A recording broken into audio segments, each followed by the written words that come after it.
ओम नमः सिद्धेभ्यः प्रणम्यूणजिणं वीरम् अनन्तवर्णानदंसणसहावम् वोच्छामि नियम सारं केवली सुध केवली भणिदम्।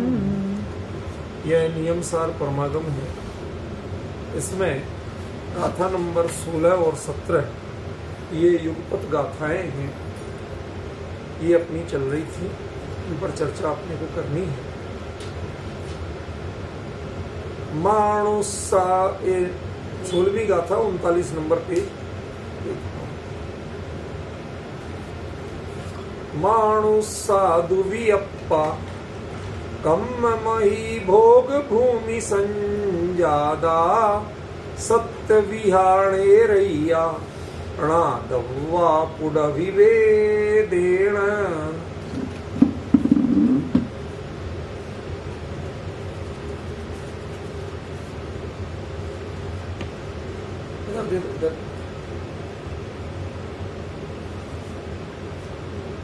मानुष साधु व्यप्पा मनुष्य दो प्रकार के हैं। कम्ममही भोग भूमि संजादा, कर्म भूमि में उत्पन्न और भोग भूमि में उत्पन्न। णेरैया सत्य विहा, नारकी 7 प्रकार के हैं। पुडविवेदेण, पृथ्वी के भेद से। ये चर्चा आचार्य देव ने यहाँ की। पहले ये बताओ कि इसमें कुछ सीखने लायक है क्या? अत्यंत सामान्य जानकारी कि मनुष्य 2 प्रकार के होते हैं, एक कर्म भूमि वाले, एक भोग भूमि वाले। जिनका जन्म कर्म भूमि में हुआ है कर्म भूमि वाले मनुष्य कहलाएंगे, जिनका जन्म भोग भूमि में हुआ है भोग। इसमें कौन सा तत्व ज्ञान छुपा है? समझ में? जो कुंद आचार्य इसको नियम सार में स्थान दे। आपको क्या कहा था कि नियम सार माने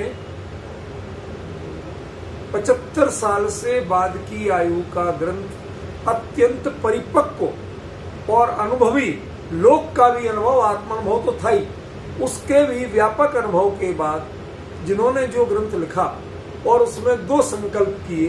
पहला संकल्प था विवरीय परिहरत्थम, कि इन विषयों के बारे में हमें विपरीतताएं बहुत मिली हैं, उनका परिहार करना।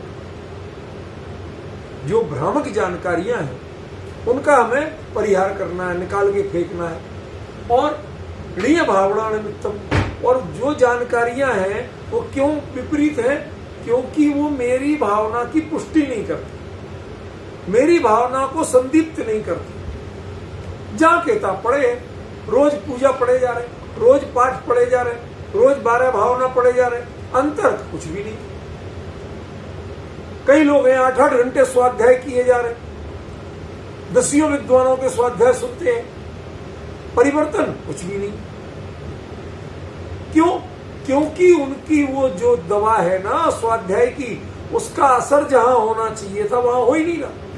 फॉर द एग्जाम्पल बताऊं, हम जैनियों में एक समस्या, एक बीमारी प्रायः पनपती, वो ये ऐसा एज हो गई, कैल्शियम की कमी हो, बड़ी कॉमन बीमारी, शरीर के सभी 1000 बीमारियों की जड़ बताते हैं। तो डॉक्टर क्या करेंगे बेचारे? वो कोई ना कोई कैल्शियम की दवाई लेते हैं, ठीक है। अब मैं इसमें शुद्ध के चक्कर में नहीं पड़ूंगा, जो भी है, लेकिन वो होती है प्रकृति की बहुत हार्ड, समझ में आया ना? तो वो जो हार्ड दवाइयां होती हैं वो आप खाते हो और अक्सर आप सोचते हो कि हमने दवाई खाई, अब कुछ तो कैल्शियम बढ़ना चाहिए, ठीक है ना?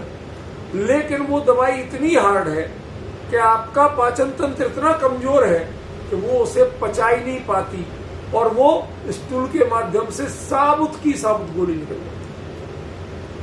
अब जो घुली ही नहीं, पची ही नहीं, तो खाने की कीमत क्या रही? 0। समझ गए? ऐसे ही आपने 8-8 घंटे जिनवाणी सुनी, 10-10 घंटे सुनी, लेकिन वो पची ही नहीं, उसे आपने अपने हित पे अप्लाई नहीं कर पाया, वो मात्र क्षयोपशम का विषय बन के रह गई, या मान कसाय का विषय बन के रहेगी कि हमें संतुष्टि हो गई, हाँ साहब देख लो सब लोग मेरी कितनी इंपॉर्टेंस रखते हैं, मैं इतने स्वाध्याय रोज सुनती हूँ, सबको पता है कि सबका स्वाध्याय। ये जो चिंता हो गई, इसका मतलब क्या हुआ कि ये आपके लिए या तो क्षुद्र क्षोभसम का विषय है या मात्र मान कषाय का विषय है। आपने जिनवाणी को आत्महित के लिए नहीं सुना, और जिसने आत्महित के लिए नहीं सुना उसने जिनवाणी सुनी ही नहीं, स्वाध्याय हुए। वो तो मान कषाय का व्यापार कर रहा था, या क्षोभसम में अपने ज्ञान मिला हुआ है, क्षोभसम उगाड़ है, तो उसका कहीं ना कहीं तो उपयोग करे। मिस्त्री लोग अपने ठोका पीटी में करते हैं, जिसकी जहां बुद्धि चलती है वही करेगा, समझ में है ना। और ये मुनीम लोग बही खाते में करते हैं, ये जिनवाणी की गाथा पलटने में करता है, पढ़ने में, सुनने में। ये विडंबना है। इस आचार्य देव ने कहा कि पहले निज भावना का उत्थान हो रहा है कि नहीं, भाई भावना लो की तरह, अंगारे की तरह है, वो उसमें अब लपट बनना शुरू हुई कि नहीं, उसका ताप बढ़ा के नहीं, एक तो ये देखना। पूरी मान कसाय में संतुष्ट नहीं होना कि मैंने इतनी सुनी, ये बिल्कुल संतुष्ट नहीं होना। समर्पित किस पे होना, उससे मेरे भाव कितने सुधरे, एक। और दूसरा, जब आपके भाव सुधरेंगे तो पता चलेगा कि इस बारे में अभी तक आप गलती क्या कर रहे थे। अब भाव ही नहीं सुधरे तो आपको गलती पता नहीं चलेगी कि क्या गलती थी, समझ गए ना। वो अंतर आपको करना, वह इस गाथा के माध्यम से आपको समझाने की कोशिश करूंगा कि आचार्य जो सामान्य सी बात कहते हैं उसमें गहराई कितनी है।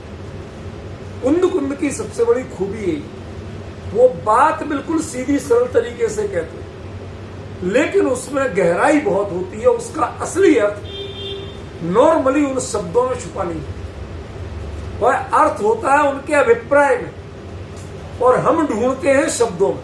वो शब्दों में संकेत करते हैं, शब्द उनके अर्थ के वाचक है ही नहीं। वो शब्दों में जो थोड़ा भी हेरफेर करते हैं उससे वो संकेत करते हैं। तुम समझ जाओ तो बहुत अच्छा, और ना समझो तो ना समझ तो हो। वो क्या था वो यहां समझाता। अब देखिए, मानुष साधु व्यप्पा, मनुष्य दो प्रकार के। आज तक आपने मनुष्यों के दो भेद कौन कौन से पढ़े? आर्या म्लेच्छाश्च, ठीक है ना, सम्मूर्छन और प्रॉपर जो सम्मूर्छन नहीं है, इनके पर्याप्त का पर्याप्त, ऐसे भेद तो पड़े हैं मनुष्य। लेकिन कर्म भूमिज और भोग भूमिज ये भेद पड़े हैं क्या? होते हैं, जानकारी तो है, लेकिन जब मनुष्यों के भेद करना हो तो ऐसे भेद पड़े हैं क्या? क्योंकि कर्म भूमिज और भोग भूमिज तो त्रियंच भी होते कि नहीं होते। तो यदि कर्म भूमि और भोग भूमि में उत्पन्न होना ये वर्गीकरण करोगे तो कायदे से ये वर्गीकरण अति व्याप्ति दोष से युक्त है। क्यों? क्योंकि आपका लक्ष्य जो मनुष्य है उसके अलावा त्रियंचों में भी यही भेद होते, कुछ कर्म भूमिज है, कुछ भोग भूमि, कि नहीं है ना। तो अब बताइए, आचार्य ने अति व्याप्ति दोष से युक्त बात कही क्यों? और कुंद कुंद जैसे आचार्य ऐसी चूक कर सकते हैं क्या? 75 साल से ज्यादा की उम्र है, 60 साल से ज्यादा का मुनि धर्म का अनुभव, निर्दोष चारित्र, इतना अध्ययन, इतना ज्ञान, 84 पहाड़ों को लिखने वाले, वो ऐसी चूक कर सकते हैं क्या? टेक्निकली ये बिल्कुल चूक है, तर्क शास्त्र की दृष्टि से बिल्कुल चूक है। क्यों? क्योंकि कर्म भूमिज और भोग भूमिज अकेले मनुष्यों का भेद नहीं है, ये भेद तो त्रियंचों पर भी लागू होता। ठीक है, फिर आपने ये भेद अकेला मनुष्यों का क्यों कहा? और साथ में एक और पुछल्ला जोड़ दिए, रणा दब्बा, तुम भली भांति जान लेना। समझे कि नहीं? जैसे कभी किसी को कोई बात कहना होता है तो हम लोग कोड वर्ड में भी जैसे कभी कभी कहते हैं तो उसके बाद जोर देते हैं, समझ में आया कि नहीं आया।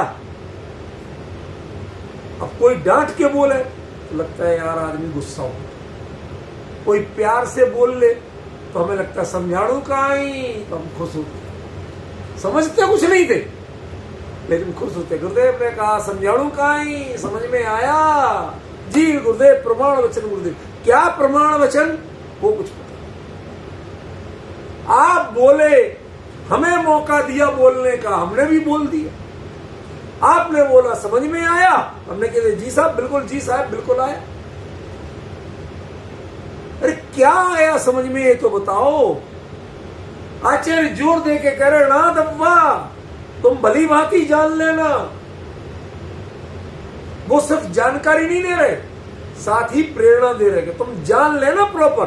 अरे इसमें क्या जानूं, पहले तो आपका लक्षण अति व्याप्ति दोष से,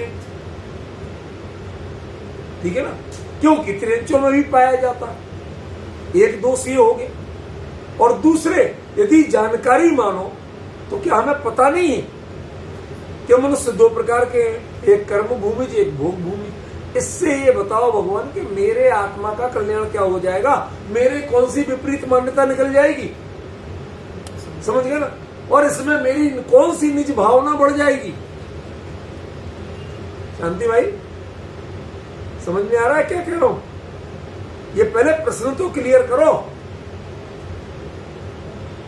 तब उत्तर समझ में आएगा। और जब जिस समय उत्तर समझ में आएगा माथा घूम जाएगा, तब लगेगा कि हम पढ़ते क्या हैं, आचार्य कह क्या रहे हैं और हम नीचे से पढ़ते क्या हैं।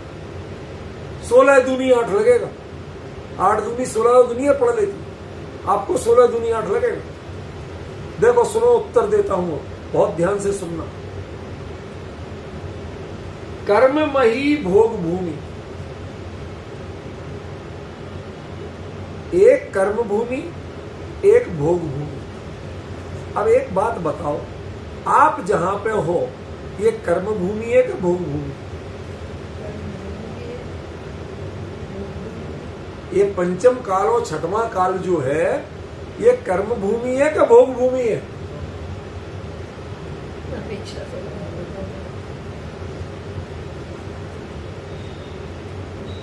बताओ ना, क्यों नहीं बताते हो? आता है तो बताओ कि ये जो 5वां और 6वां काल है, इसमें जो हम यहाँ पैदा हुए भरत क्षेत्र में, आप कर्म भूमि में पैदा हुए या भोग भूमि में?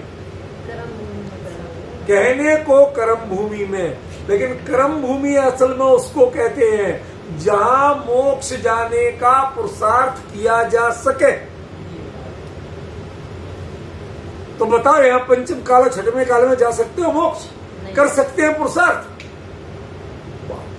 कितनी बड़ी भूल थी मेरी, कितनी बड़ी भूल थी। कौन हो तुम? न 3 के न 13 के।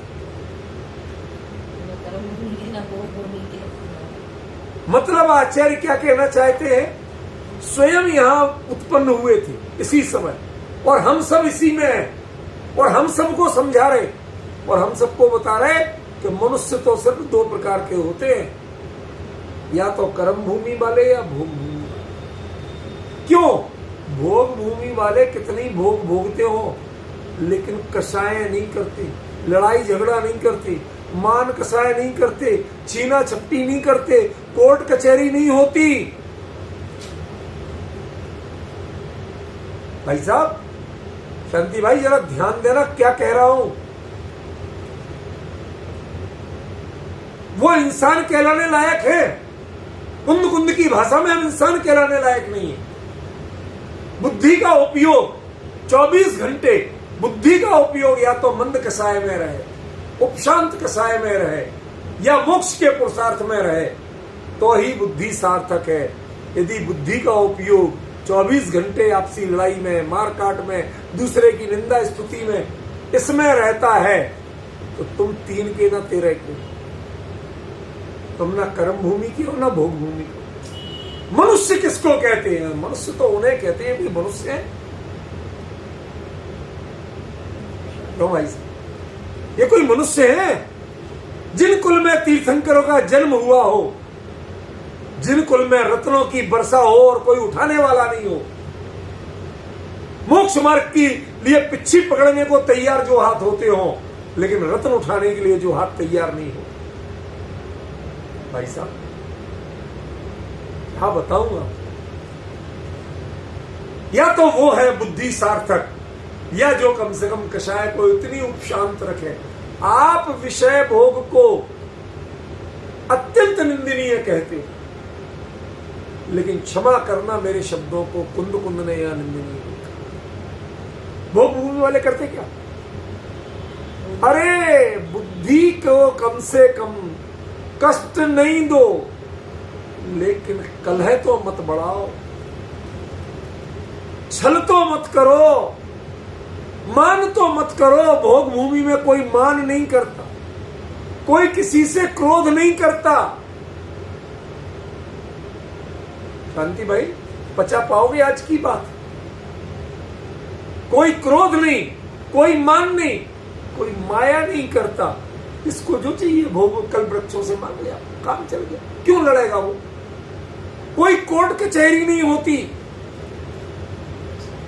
कोई बड़ा छोटा नहीं होता, तो मान कसाई आएगी कहां से? समझ रहे? कितना एक भिन्न उस मानसिकता।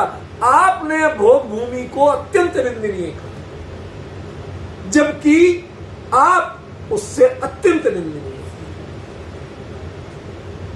क्योंकि भोग तो आप भी भोगते हो, लेकिन उन भोगों के लिए उन्होंने कभी लड़ाई नहीं की और आप 24 घंटे लड़ते। उन भोगों के लिए उन्होंने कभी छल नहीं किया, आप 24 घंटे छल करते। मनुष्य कहने का अधिकार और कहलाने का अधिकार उन्हें है। या तो जो अपनी बुद्धि का उपयोग मोक्ष जाने के पुरुषार्थ में करे, नहीं है तो कम से कम लड़ाई झगड़े में, कलह कसाय में नहीं करे, किसी तरह की कसाय को बढ़ाए, उपशांत परिणामों से तो रहो। भले ही भोग भोगो, लेकिन उपशांत। अब अभी इस बात को लेके लोग कहेंगे, रूढ़ी चुस्त लोग तैयार खड़े हो जाएंगे, अरे साहब हमें पता है सोनगढ़ी है तो भोग भोग। अरे तुम ये कुंद कुंदाचार्य की बात है, उसका अर्थ समझने की कोशिश। इसमें कोई देवगढ़ सोनगढ़ नहीं है। ये कुंद कुंद के जमाने में कोई सोनगढ़ नहीं था, समझ में आया ना? ये कुंद कुंद का हृदय खोलने की बात हो रही है। ये आज की परिस्थितियों की लड़ाई झगड़े नहीं हो रहे। तुमने इसमें भी लड़ाई झगड़ा ढूंढ लिया, इसीलिए तुम्हारे लिए उन्होंने मनुष्य नहीं माना, मनुष्य कहलाने का अधिकारी नहीं माना। क्यों? क्योंकि तुम बुद्धि का उपयोग कितना करना, बाकायदा पेड़ को पहचानते थे, भोजनांग से भोजन मांगते थे, वस्त्रांग से वस्त्र मांगते थे, भूषणांग से भूषण मांगते थे। वो इधर का उधर कुछ तिकड़म नहीं करते, किसी से धक्का मुक्की नहीं करते, किसी से छीना छपटी नहीं करते थे, किसी से लड़ाई झगड़ा नहीं करते, और जोड़ के भी नहीं रखते। क्यों? जब भूख लगी जब ले ले। आप क्यों? जितने 16 धारी हैं, साल भर का गेहूं इकट्ठा करके अब धो, अब सुखो, अब ये करो, अब उसमें दवाई डालो। साल भर परिग्रह संज्ञा से युक्त रहते हो, लोभ के साथ साल भर चिंता कर करके परेशान रहते। क्या विडंबना बनाई है आपने अपने जीवन की? कभी सोचा? नहीं सोचा तो उसकी असलियत समझने की कोशिश करो। अब बताओ, ये गाथा का ये पंक्ति में ये अर्थ कभी दिखा था? समझे?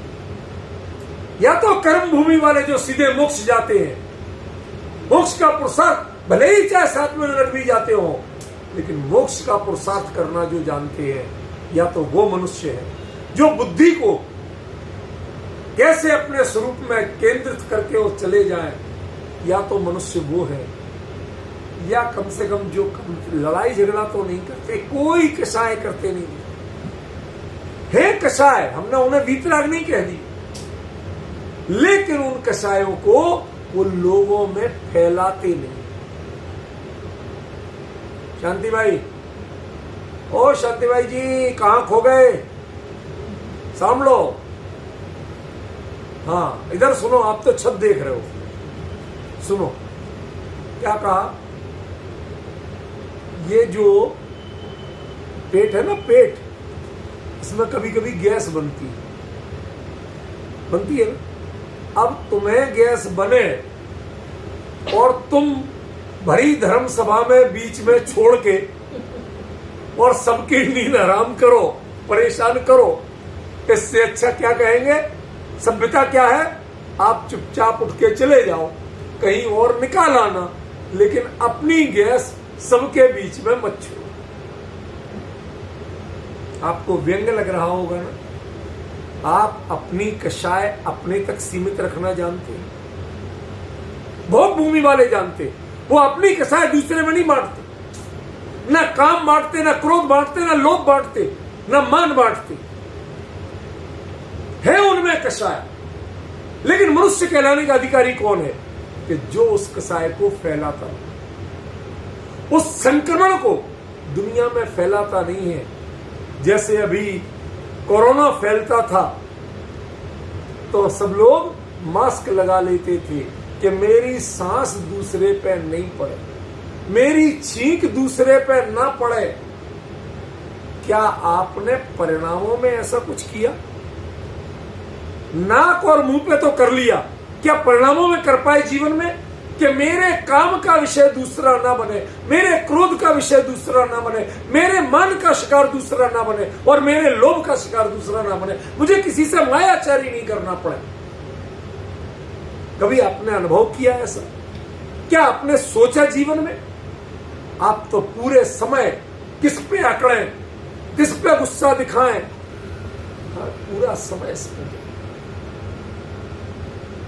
पंडित जितना पढ़ते हैं, जितना चिंतन करते हैं, मैं कब मौका मिला और दूसरों को सुनाऊं, चारों ओर तालियां बजेंगी, हम इसको अपने जीवन की सार्थकता समझते हैं। कुंद कुंद के अनुसार ये मनुष्य नहीं है, ये मानवता नहीं है, ये मनुष्यपना नहीं है, मनुष्य जन्म इसके लिए नहीं मिलता।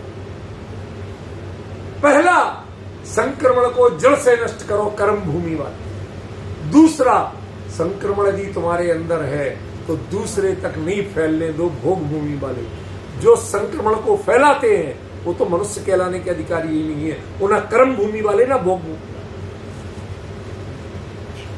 विपिन जी बताइए, अर्थ कभी इस गाथा जो ये दो भेद हैं, इसके पीछे ये अर्थ कभी जीवन में सोचा था कि इसके पीछे ये अर्थ भी होगा? जीवन जियो तो दो तरह से जियो, या तो संक्रमण का नाश कर दो, वो पुरुषार्थ करो, नहीं तो सेल्फ कंट्रोल इतना करो कि तुम्हारा संक्रमण दूसरे तक ना जा पाए, तभी तो मनुष्य कहलाने के अधिकारी। तुम समाज को, सोसाइटी को संक्रमित नहीं करो, बुद्धि का उपयोग करना है तो इसमें, तब तुम मनुष्य कहलाने के अधिकारी, अन्यथा मनुष्य कहलाने के अधिकारी। क्या करूं भाई साहब, मैं मजबूर हूं। मैं कुंद कुंद के हृदय में जाके गहरे बैठना चाहता हूं कि जब वो जितनी सरल बात कहते हैं तो मैं वहीं खटका लग जाता है कि कुंद कुंद इतने सीधे तो है नहीं कि इतनी सीधी सी बात कह के टाल दे। जब वो जितनी सरल बात कहते हैं मेरा दिमाग उतनी ज्यादा घूमता है। मैंने कहा इसमें असली गहराई बताओ भगवान, आप ये बात कह क्यों रहे?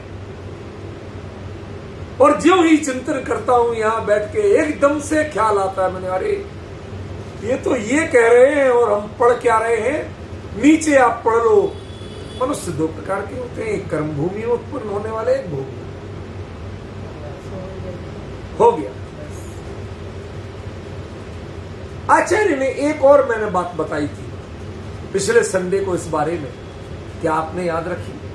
मैंने कहा था कर्म के साथ मही शब्द जोड़ा है, वहां भी भूमि जोड़ सकते थे, मात्रा नहीं बढ़ती। और भोग के साथ भूमि शब्द जोड़ा है, उसके साथ मही शब्द नहीं जोड़ा। ध्यान रखना, भूमि वो होती है जिसमें बीज अंदर बोया जाता है और निकलता ऊपर। मही वो होती है जिस पर आप मात्र खड़े होते हैं, उसके अंदर दबते नहीं हैं, अपने व्यक्तित्व को दबाते नहीं हैं, उससे नया जन्म नहीं लेते हैं। खड़े होकर के अपनी साधना करके अपने आप को ऊंचा बनाते हैं। पेड़ जड़ नीचे घुसा के ऊंचा बनता है, वो भूमि है। लेकिन जहां पर मात्र आधार, आपका प्रवेश उसमें नहीं होता है। मुनिराज जहां खड़े होते हैं वो मही है, और जहां जन्म की संतति जहां से चलती है वो भूमि है। इसलिए कर्म उसको मही कहा और भोग को भूमि कहा। तुम यहां से मर के फिर कहीं जाओ, तुम्हें जन्म मरण से छुटकारा पाने का रास्ता नहीं मिलेगा। गजब किया शांति भाई, सोचिए कितना बड़ा चमत्कार किया आचार्य ने। एक शब्द का चयन करके आपने दोनों को भूमि लिख दी। उन्होंने क्यों लिखा था? ध्यान रखना, महीधर पर्वत जो ऊपर से पकड़ते वो कभी नीचे, समझ में? वो धरती का बैलेंस बनाने वाले, जो महापुरुष आत्म साधना करके मोक्ष मार्ग पे बढ़ते हैं, वह इस धरती पर पापियों के पाप का बैलेंस बनाते हैं। इस धरती को अपवित्र नहीं होने देते हैं। उन पापियों को भी पुण्य आत्मा और धर्मात्मा बनने का रास्ता वो दिखाते। एक व्यक्ति सोसाइटी को सुधार सकता है और एक मछली सारे तालाब को गंदा कर सकता है। चाहिए ऐसे लोग। इसलिए कर्म को मही कहा, जो इस पे खड़े तो होते हैं लेकिन इसमें घुसते नहीं, इसमें जुड़ते नहीं है, इससे पुनर्जन्म नहीं लेते, वो मही है। और जिसमें जाओ घुसो फिर निकलो, जाओ घुसो फिर निकलो, जितने ऊपर उतने गहरे, समझ में? ये सब भूमि। भोग वो भूमि, वो पुनर्जन्म की संतति को जन्म देता है, इसलिए भोग भूमि। और कर्म वो मही है, क्योंकि पुरुषार्थ की जाति जिसमें है। मात्र चौथा काल कर्म भूमि है, पांचवा और छठवां काल वह तो कहीं गिनती के लायक ही नहीं है। क्यों? क्योंकि इसमें प्रज्ञा परिचय बन जाती है, बुद्धि का दुरुपयोग ही होता है। बहुत विरले जीव हैं जो नाम मात्र, जैसे कोई कहीं दंगा फैल रहा हो तो आप सामान समेट के किसी तरह दुगना दाम देके स्टेशन पहुंच जाते हैं। कोई ट्रेन आया और उसमें लटक के कहां जाना है ये पता नहीं, यहां के दंगे से तो बचे, समझ गए? तो वो अपना सम्यक दर्शन रूपी बैग पकड़ के उस स्टेशन जाना चाहते जहां इस जगह से बाहर ले जाने वाली ट्रेन मिल जाए। विपिन जी, आज की चर्चा बहुत अद्भुत है। क्या वो सम्यक दृष्टि जीव हैं, होते हैं पंचम काल में, सच्चे मुनिराज भी होते हैं, लेकिन उनमें कोई भी यहां बसना नहीं चाहिए। वो सूटकेस लगाए तैयार होते हैं कि जो ट्रेन मिले यहां से तो निकलना है, चाहे अब स्वर्ग में जाना पड़े, चाहे कहीं जाना पड़े, द्वारा मनुष्य भोग कर्म भूमि में जाना पड़े, लेकिन यहां से तो निकलना। वो इसको पांचवें छठवें काल की भूमि को ना कर्म भूमि मानते ना भोग भूमि मानते। मनुष्य कौन है कि जो कर्म भूमि और भोग भूमि उत्पन्न होते हैं? वो मनुष्य। हम कोई मनुष्य है क्या? शांति भाई, आपके बॉम्बे में एक बार आया, किसी हमारे साधर्मी भाई के ही किसी की शादी में, उनके परिवार की शादी में। अब ये पार्टियों का खाना पीना, कैटरर का अपन को तो जमता नहीं, तो गए थे। अब सब लोग खा पी रहे, हमें नहीं लेना, तो बोर हो रहे थे। तो मैंने कहा चलिए देखे तो ये बनता कैसे, होता क्या है। शांति भाई, मैंने एक सीन देखा, जो बचा हुआ थालियों में लोग यूं छोड़ते, जूठा और जो बचा हुआ है वो लोग वेटर्स ले लाके एक जगह फेंकते हैं। कुत्ते खाएं, लोग नहीं रोकते, गाय खाए, सुअर खाए, नहीं रोकते। लेकिन यदि एक मनुष्य अपना पेट भरने के लिए लेने लगा तो उसके लिए डंडा फेंक के मारे चौकीदार। बताइए, वो जो मनुष्य होके जूठन का फिका हुआ कुत्तों के बीच में से बीन के जो खा रहा है, क्या मनुष्य कहलाने का अधिकारी है? पुण्य की दृष्टि से बोल रहा हूं, वो उसके पाप के उदय का तिरस्कार नहीं कर रहा हूं। ये कहां मनुष्य गति? तीर्थंकर जिसमें जन्म ले, मोक्ष जाने की जो गति हो, हम उसकी ये दशा सोच सकते हैं कि ये भी मनुष्य है क्या? कीड़े मकोड़ों की तरह बिलबिलाते हुए, तड़पते हुए, पाप की विभीषिका में जलते हुए, जिनका भाग्य कुत्ते और सुअर जितना भी नहीं, और आप उनको कहते हो कि मनुष्य। कुंद कुंज, ये तो दृष्टांत है, सिद्धांत नहीं था भाई। ऐसे ही कुंद कुंद उनको मनुष्य मानने को तैयार नहीं है कि जो जिनवाणी की पंक्तियां लेके ये देवगढ़ वाले, ये सोनगढ़ वाले, ये फला, इनके शास्त्र उठा के फेंको, इनका ये करो, इनको निकालो बाहर, ये दिगंबर नहीं, ये श्वेता, क्या क्या कह के 24 घंटे बुद्धि का उपयोग सिर्फ कलह में करते। मुद्रा वही वीतराग है, पाषाण की प्रतिमा में कभी प्राण संचार नहीं होते। ये तो हमें अपनी भावनाओं में करना होता है कि वो परमात्मा है, वरना उनमें प्राण नहीं आती है, वो तो पाषाण ही।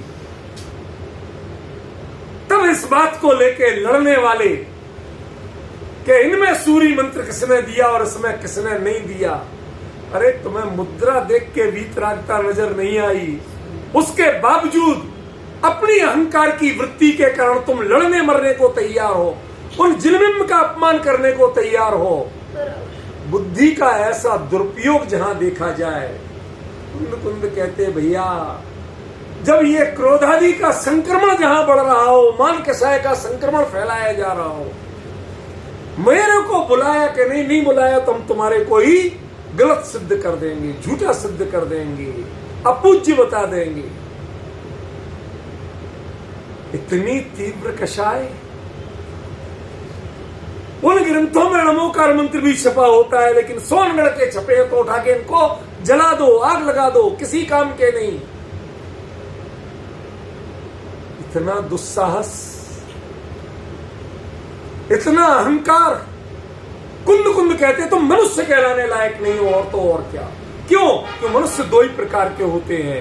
एक कर्म भूमि वाले जो अपने कर्मों को क्षय करते हैं, वो संक्रमण को नष्ट ही कर देते हैं, फैलना ही नहीं देते। दूसरे वो जो भोग भूमि वाले, जो संक्रमण को फैलाते नहीं है उनमें, लेकिन उसको दूसरों में फैलाते हैं। पूरा जीवन शांत परिणामों से बिता देते हैं। भोग भूमि में कोई न्यायालय नहीं होता, भोग भूमि में कोई पुलिस नहीं होती है। हमारे वो ज्ञानी जैल सिंह थे ना, राष्ट्रपति थे, कुछ याद है शांति भाई? एक बार एक प्रोग्राम में बोलते, मैं भी था उस प्रोग्राम में, मेरे सामने की बात है, क्या बोलते, यदि एक गांव जैनों का बसा दिया जाए तो वहां पुलिस और न्यायालय इन दो की जरूरत नहीं होगी, बशर्ते वो असली जैन हो। सरकार का कितना खर्चा बच जाए और प्रोडक्टिविटी कितनी बढ़ जाए, कोई किसी से लड़ने ही को तैयार नहीं है, सब अपना अपना काम कर रहे हैं। समझ गए? यहां कुंद कुंद उसी बात को कहते हैं कि मनुष्य दो प्रकार के हैं। ये जो संक्रमण, काम क्रोध का संक्रमण दूसरों तक फैलाते हैं, वो मनुष्य नहीं है, उन्हें मनुष्य कहलाने का अधिकार नहीं है। तुम्हें जितनी बुद्धि मिली, उस बुद्धि का उपयोग तुम 24 घंटे मायाचार में लगाते हो, मान की पुष्टि में लगाते हो, दूसरे को तिरस्कार में लगाते हो। कौन मंदिर आएगा, कौन नहीं आएगा, किसको रुकने दिया, पूरा जीवन इसमें बिता दिया तुमने। तुमने कभी कुंद कुंद को पढ़ा? कुंद कुंद ऐसे व्यक्तियों को, चाहे वो छद्मस्त हो या किसी भी पद पे हो, ग्रस्त हो या किसी भी पद पे हो, कुंद कुंद के अनुसार वो तो जो मनुष्य दो पुरुषार्थ की जाति दो, एक पहली सबसे कमजोर सही लेकिन पुरुषार्थ की जाति है कि आप संक्रमण दूसरे में नहीं फैलाएं। हो गई आपको बीमारी, पर अपना मुंह तो ढक के रखो, कम से कम मास्क तो लगा के रखो। ये चेहरे पे मास्क लगाना बहुत आसान है,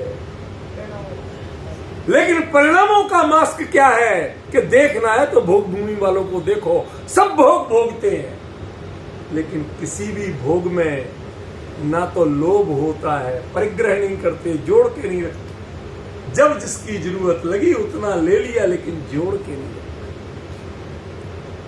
कल के लिए चिंता नहीं की जिन्होंने कभी, किसी का माल नहीं हड़पा, किसी के माल पे नजर नहीं डाली, सारा जीवन अत्यंत प्रशांत वृत्ति होता।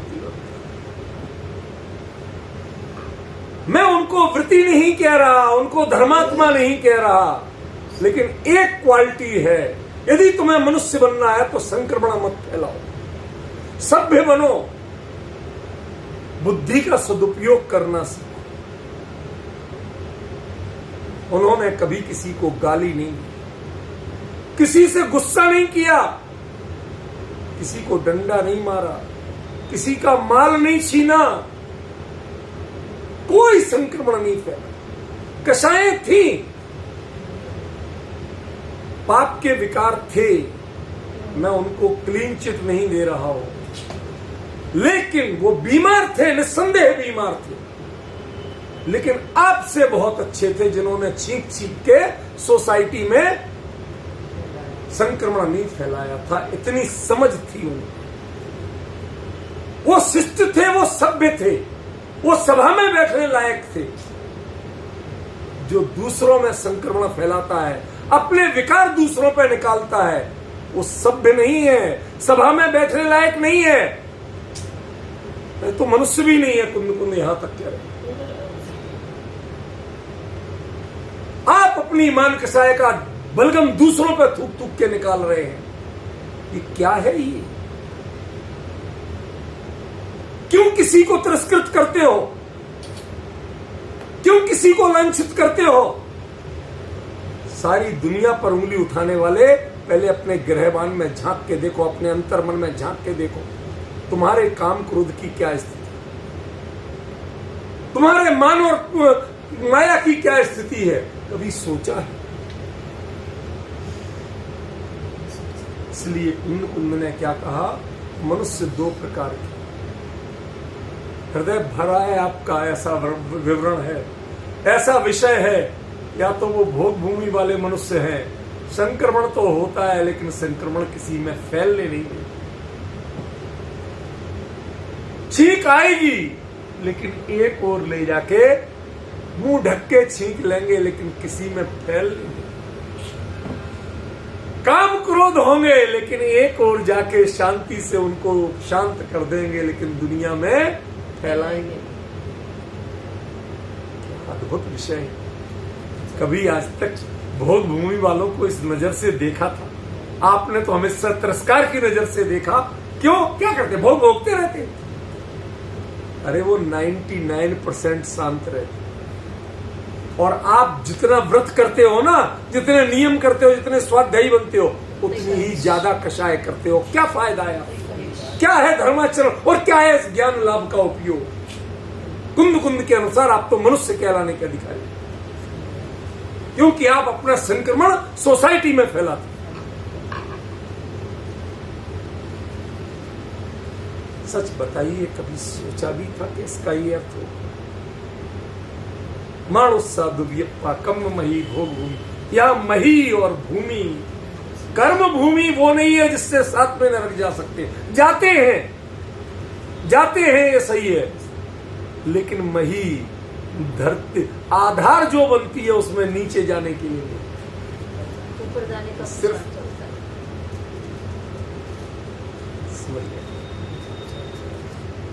वो खुद भी ऊंचे होते हैं और दूसरों को ऊपर जाने का रास्ता बताते हैं। वो है मात्र कर्म मही संजादा। और जो यदि हम में संक्रमण है तो आपसे एक विनती है, संक्रमित हो आप एकांत वास करो, क्वारंटाइन करो, एकांत में जाके रहो, मत रहो सोसाइटी में, मत छींको दूसरों के ऊपर, मत अपना बलगम उड़ाओ दूसरों के ऊपर। क्या कह दिया आचार्य ने, ऐसा लग रहा है कि हम लोग तो बिल्कुल अनाड़ी थे, हम तो पढ़ने नहीं जानते थे। कुंद कुंद किस गहराई पे, किस हाइट पर बोलते हैं और हम लोग कहां अर्थ करते रहे।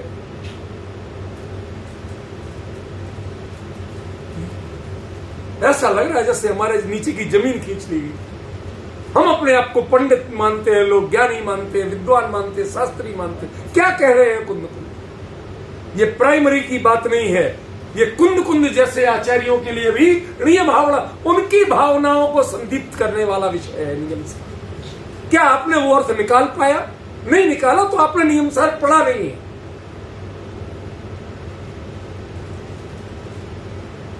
ऐसा बहुत गहरी बात, बहुत गहरी बात, थोड़ी बहुत नहीं, बहुत गहरी बात।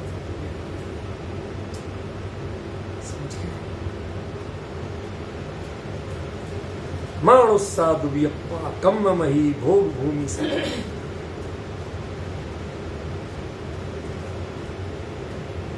ये कुंद कुंद से अब आप नजर मिलाने लायक हो। यदि आपने ये अर्थ निकाल लिया तो आप कुंद कुंद से नजर मिला के बात करने लायक।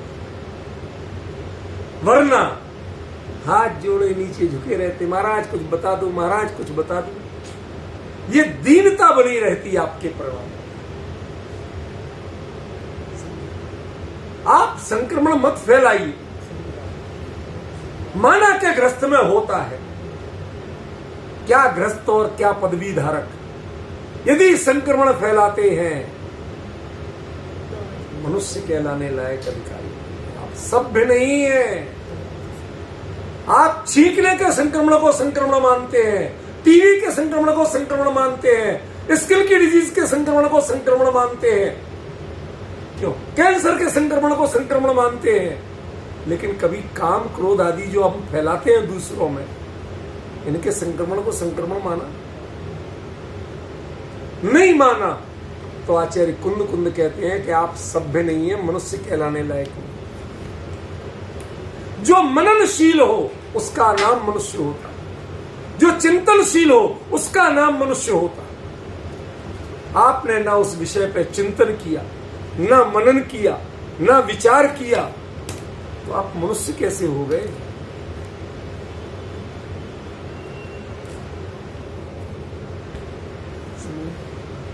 ये मनु की संतान मनुष्य नहीं है, जो मननशील है वो मनुष्य है।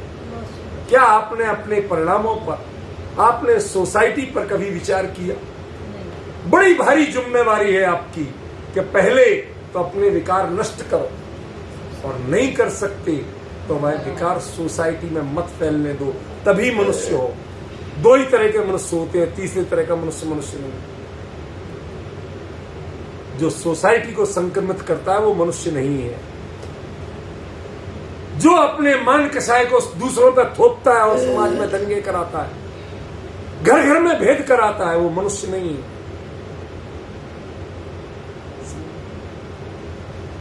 क्या गजब बात कही है। मतलब शुरुआत में जो लक्षण अतिव्याप्ति दोष दूषित दिख रहा था, आचार्य कहते पहले समझो, इतना न्याय शास्त्र मैं भी जानता हूं, इतना पढ़ा लिखा मैं भी हूं, फिर ये बात कह रहा हूं तो मैं क्या कह रहा हूं वो समझने की कोशिश करो। ज्यादा पंडित बनने की कोशिश मत करो। पंडा से संजाता है कि पंडिता, क्षोभ का अहंकार जिसे पैदा हो गया वो पंडित। या तो केवल ज्ञानी पंडित है या क्षोभ के अहंकारी पंडित है। भाई साहब, मैंने दोनों कारणों से मैं पंडित शब्द को पसंद नहीं करता, मना करता हूं भैया, मेरे लिए कोई मत कर। क्यों? क्योंकि ना तो मैं उनकी श्रेणी का हूं और ना मैं ज्ञान के अहंकार में जीना चाहता। समझ में? प्रज्ञा को परिचय बना के उसका बलगम पूरी समाज में थूकते रहो, ये इसका नाम। फिर तो आप मत बोला करो, मुंह मत खोलो, बंद रखो मुंह। समझ में? तुम वचन गुप्ती और काय गुप्ती का पालन करो, ना लोगों में जाओ। यदि तुम्हारे जाने से लोग संक्रमित होते तो मत जाओ लोगों में। तुम्हारे बोलने से लोग संक्रमित होते तो मत बोलो। तब मनुष्य कहलाने के अधिकारी।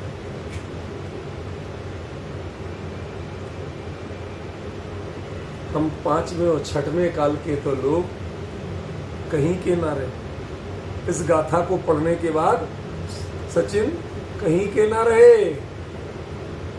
कुंद कुंद की नजरों में तो मनुष्य ही नहीं रहे।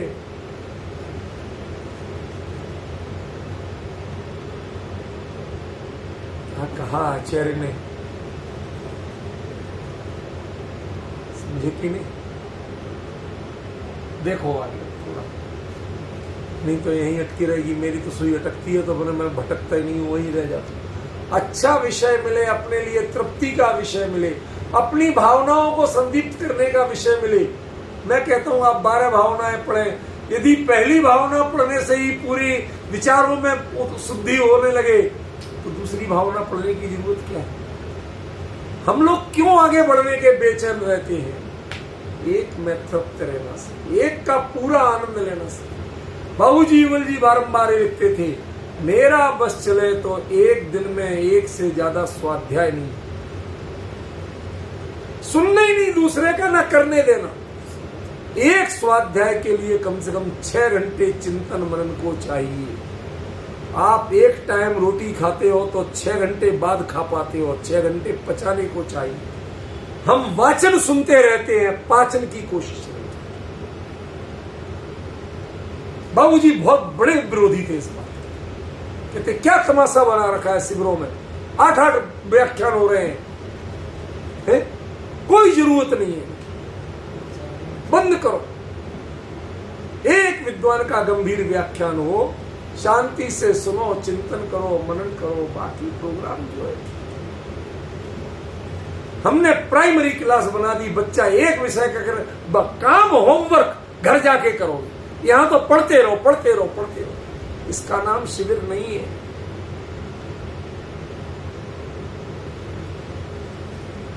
गंभीर चर्चा हो और उसके बाद चिंतन मनन का भरपूर समय मिले। लेक्चरर दिन में 4 पीरियड पढ़ाता, रीडर दिन में 2 पीरियड पढ़ाता, प्रोफेसर सप्ताह में 2 पीरियड पढ़ाता। क्यों भाई? उसे उससे 3 गुनी 4 गुनी तनख्वाह देते हैं और काम कम से कम करता है, बहुत मक्कार दिखता है। आपने कभी सुना है प्रोफेसर का वक्तव्य?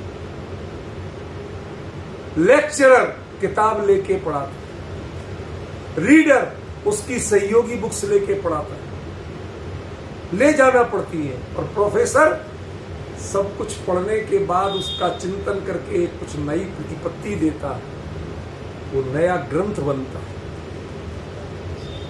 समझ में? इस बात के पैसे दिए जाते हैं, उससे ज्यादा और काम कम लिया जाता है, ताकि तू इतना पढ़ सके, इतना समय मिले कि तू कुछ बढ़िया दे सके।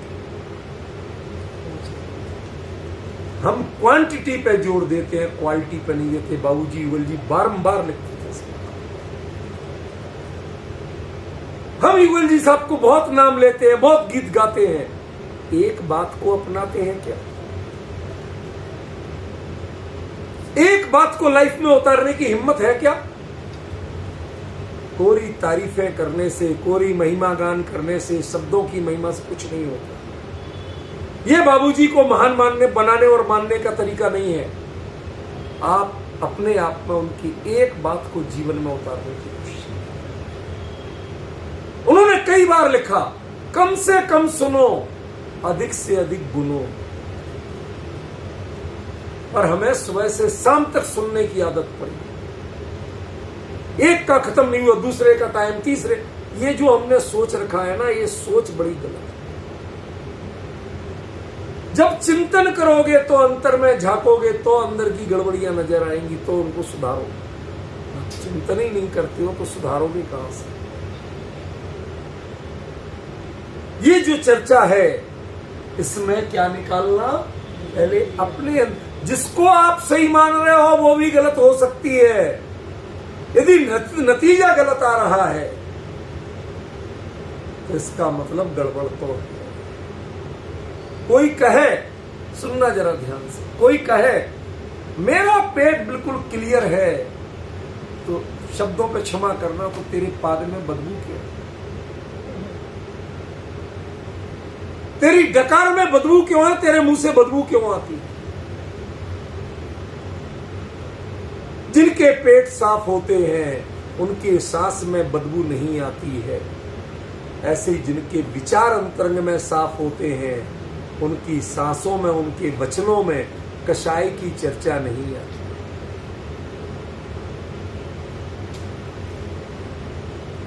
समझिए क्या विषय है ये? तुम्हें इंसान बनना सिखा रहा है। कौन इंसान है?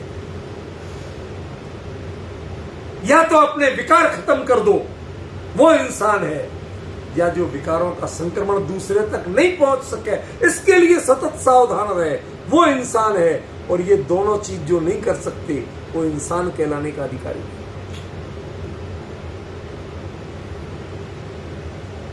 कमजोरी से संक्रमण होगा, लेकिन पहला काम तुम्हारा खत्म कर डालो इसको।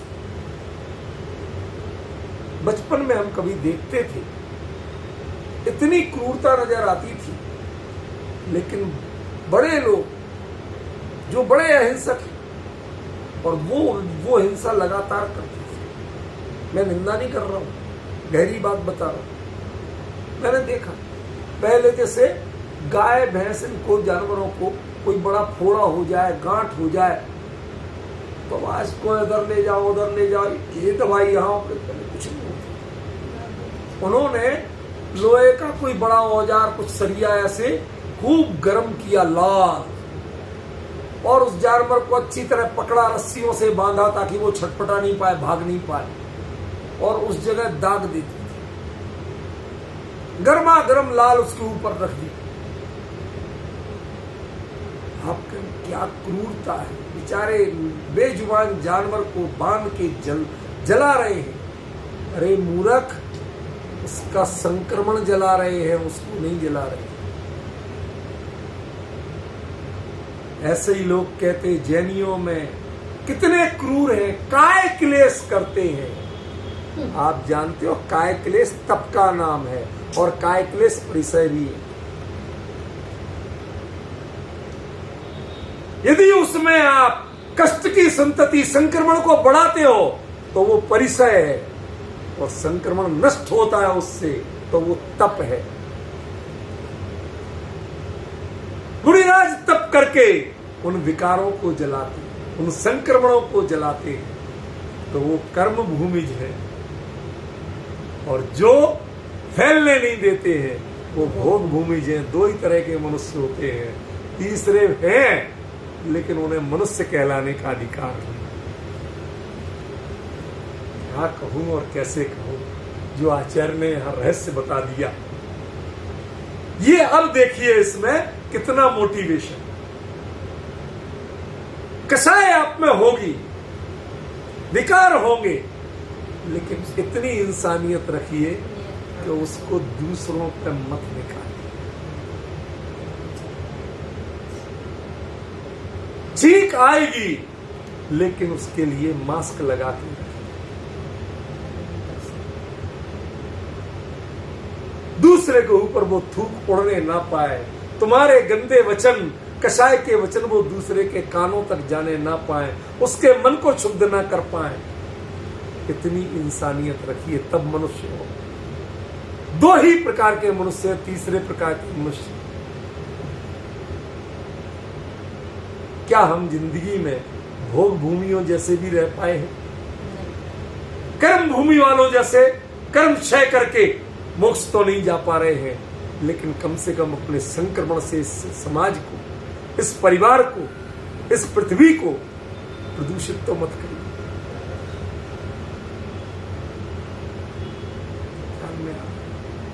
ये विषय कभी कभार भावना होती है कि ये विषय बहुत दूर तक जाए, चर्चा बहुत दूर तक जाए। मैं किसी पर कटाक्ष नहीं किया, मैंने किसी की निंदा नहीं की, मैंने तो मात्र विकारों का संक्रमण फैलाने की निंदा की। उसको बुरा कहा है, उसे मानवता का विरोधी कहा है। ये गाथा तो इंसानियत और मानवता से, दुनिया में लोग मानवता की बात करते हैं, उनके मुकाबले ढोंगी कोई नहीं। मैंने आज नहीं, आज से लगभग 20 वर्ष पहले एक इस बुक पे, इस विषय को लेके छोटी सी बुक लिखी, what is the definition of humanity, मानवता क्या है। हमने कहा अन्य कुछ लोग ऐसे हैं जो लोग मानवता की बात करते हैं लेकिन मनुष्यों के हित के लिए पशुओं को मारते हैं, उन पर टेस्ट करना चाहते हैं। हम उन्हें मनुष्य मानने को तैयार।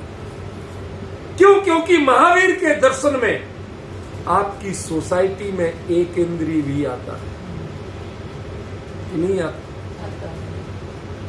एक इंद्रिय भी आता है, पेड़ पौधा, एक एक बूटा, वो भी आपकी कैटेगरी का है, वो भी वोटर है आपका, वो भी परिणामों में वोट दे सकता है, वो भी मोक्ष जाने की पात्रता रखता है। उसको आपको इग्नोर करने का राइट नहीं है। इसलिए मैंने क्रिश्चियनिटी पे एक प्रश्न चिन्ह खड़ा किया। आप मानवता के हित की बात करते हैं, पर आपकी मानवता सो कॉल्ड अपने आप को बचाने में, अपने सर्कल को बचाने में चरितार्थ होती है। प्रकृति और पर्यावरण, छोटे छोटे जीव जंतु, इनके प्रति आपके मन में कभी दया नहीं आती। यदि आती होती तो उन्हें आप मार के खाने की हिम्मत नहीं करते। समझ गए? ये आज से 22-25 साल पहले लिखा। महावीर इंटरनेशनल के एक प्रोग्राम में मैंने एक व्याख्यान देने बुलाया गया था, उसके लिए बुक लिख के ये प्रिंट कराई थी, तब उसमें ये चीज हमने कि यदि मानवता सीखना है तो वो मानव है कि जो अपने विकारों का संक्रमण दूसरे में फैलाता है। आज जब कुंद कुंद के वचन पढ़े तो लगा ये बात तो कुंद कुंद की थी, मैं अपने आप को जबरदस्ती 30 मार्का समझ रहा हूं। ये तो वो 2000 साल पहले लग गए थे, और इसकी जो गहराई थी वो हमारी बातों में गहराई कहां थी। ये गहराई को समझना पड़ेगा। 1 घंटा सुनो, 1 दिन चिंतन, और वह दौलत राम जी के शब्द में चिंतत सम सुख जाए। कोई 12 भावनाओं का चिंतन जरूरी नहीं है, एक भावना भी बहुत, जो तुम्हारे परिणामों में लौ तो लगाए, लपट तो जगाए, कहीं धधक तो आए। तुम जहां के तहां पड़े, तुम में ऊष्मा ही नहीं आ रही है, ऊर्जा ही नहीं आ रही है, सिर्फ जुबानी बोला जा रहा है, तो इसका नाम न स्वाध्याय है, न धर्म ध्यान है, न आप धर्मात्मा हो, न मनुष्य। आपका विकार, मन के विकार, आपके चिंतन के विकार, आपके अंदर की कमजोरियां निकल के दूसरे पे नहीं जाए, वो आपके पर्यावरण को प्रदूषित नहीं कर पाए। इतना अपने आप को मर्यादित करिए पहले, तब आप मनुष्य कहने के अधिकारी। क्या करूं, एक बार सोचा कि दूसरी पंक्ति भी ले लूं, लेकिन तृप्ति नहीं है अभी, इसलिए वापस उसी विषय पे आ। हमें शांति से सोचना पड़ेगा, विचारना पड़ेगा और पहचानना पड़ेगा। अगली बार संडे को जब चलेगी तब हम आपको ये पुड़वी वेदेण ले रही है सत्य वहां क्यों कहे, ऐसी ही गहराई है, वो तब बताऊंगा, तब उसका स्पष्टीकरण होगा। आज समय पूरा।